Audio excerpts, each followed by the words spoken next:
Deus entra de fato no nosso coração, quando você a recebe de fato no seu coração, e deixa que o Espírito Santo de Deus age, produz em você o que tem que produzir, que doa, que machuque, mas que a palavra de Deus gere fruto na tua vida.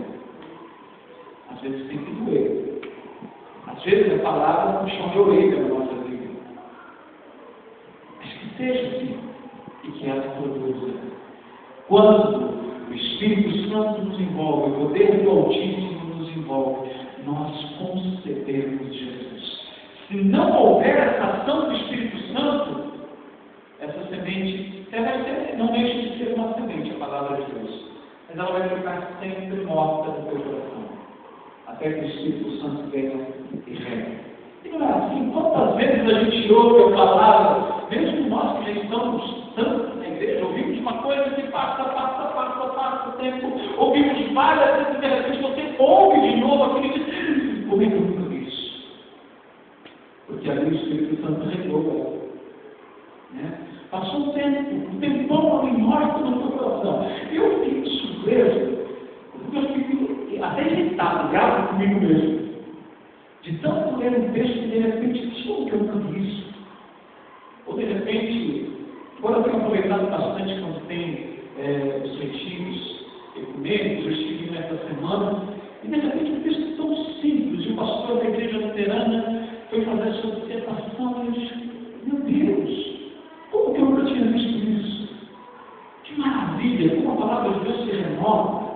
E como é bom nós compartilharmos a palavra de Deus, porque de repente algo que se deu aquele estalo na minha vida, eu posso compartilhar com você, e algo que você percebeu, pode compartilhar comigo, e assim nós crescemos na graça de Deus.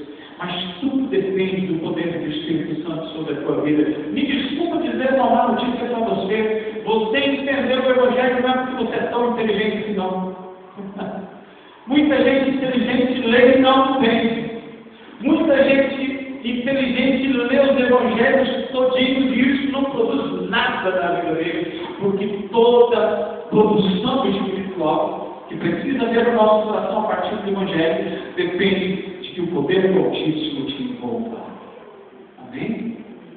Eu ouvi falar de um grupo que se chama Arca da Aliança, e eles são católicos. Eu achei interessante. Primeiro, eu imaginei que esse grupo fosse pentecostal, porque pentecostal não gosta muito de fazer comparações com a antiga aliança a respeito da arca, e eles dizem, não, isso é porque nós falamos de referência a Maria, porque Maria carregava aquele que traria nova aliança. Então, a arca da aliança é uma arca que carregava o verdadeiro tesouro que é Jesus Cristo.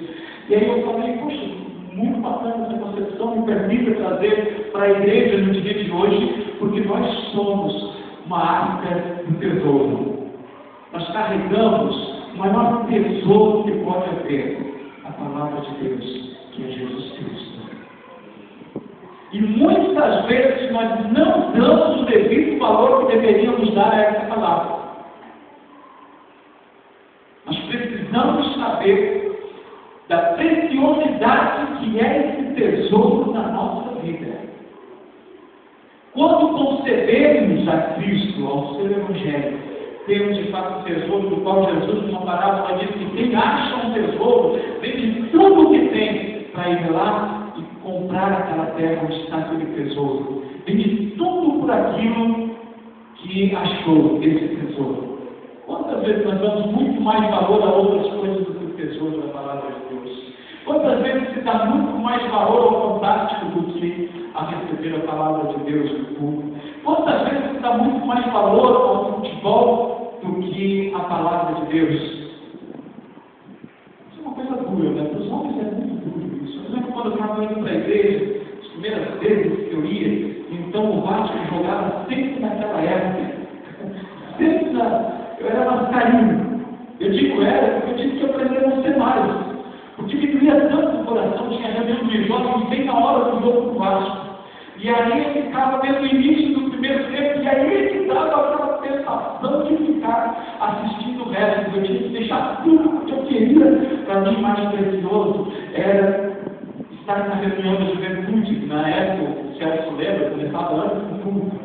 Algumas vezes eu inclusive era o Celso que fazia as reuniões de jovens, né? O Celso e a Albertina fizeram algumas dessas reuniões, eu estava lá, mas assim, sabe, limite, contar o meu básico. E eu tive que estar pegado aquilo, eu acabei deixando esse pedaço caindo, tá? Então, não adianta querer espalhar isso, o Vasco estiver mal, porque para mim não funciona, tá? Nem adianta você armar ele, que não funciona. Segunda divisão, nem foi. Eu tive que deixar aquilo, mas eu confesso para vocês que para mim foi muito bom, porque o tesouro que eu encontrei era maior do que o Vasco da Gama. O tesouro que nós encontramos tem que ser maior do que a novela das 8, meu irmão.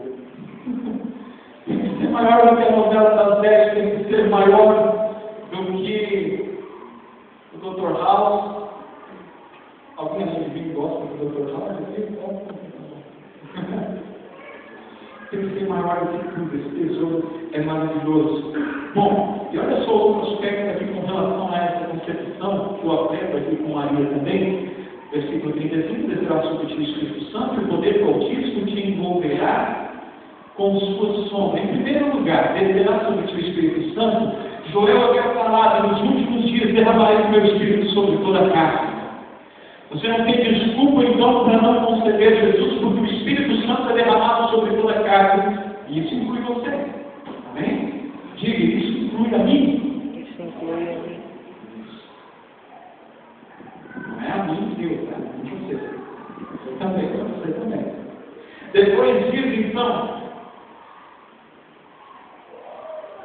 o Altíssimo te envolverá com as suas sombras. Salmo 91 já falava isso. Aquele que habita no esconderijo do Altíssimo, a sombra do Senhor onipotente descansará.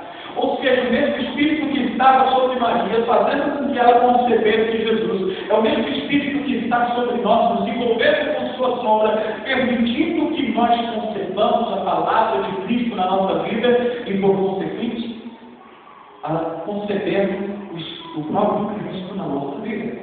Amém? Bom, completar algo que eu havia falado antes, receber Jesus é receber a sua palavra, não é falar qualquer oração da boca de fora, não, mas é receber a sua palavra, aceitar essa palavra e concebê-la no coração. E, para encerrar esse versículo aqui, diz: por isso, também o ente santo que há de nascer será chamado Filho de Deus. Vamos trocar aquele ente santo que há de nascer por fruto, ou filho, lá, Filho de Deus, por fruto também. Então ficaria o Filho de Deus. Podemos colocar aqui fruto do Espírito, porque Deus está em nós, pelo seu Espírito. E o que a Bíblia diz a respeito do fruto do Espírito na nossa vida? Toda bondade, longanimidade, toda mansidão, tudo isso é fruto do Espírito na nossa vida. Irmão, nossa religiosidade não pode se fechar nela mesma. A gente não pode vir aos cultos de domingo ou todos os outros trabalhos da igreja simplesmente por vir e sair daqui como quem assistiu apenas um show de música ou como quem assistiu um mero discurso. Mas nós precisamos sair daqui frutificando o que o Espírito tem para frutificar na nossa vida.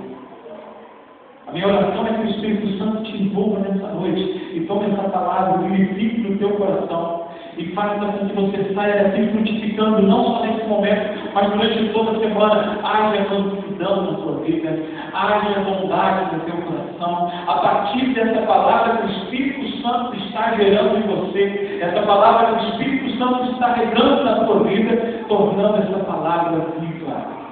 Sabe, Maria concebeu Jesus não apenas por uma questão histórica, mas também para um exemplo de vida para cada um de nós. Amém? Conceba Jesus Cristo em sua vida. Bom,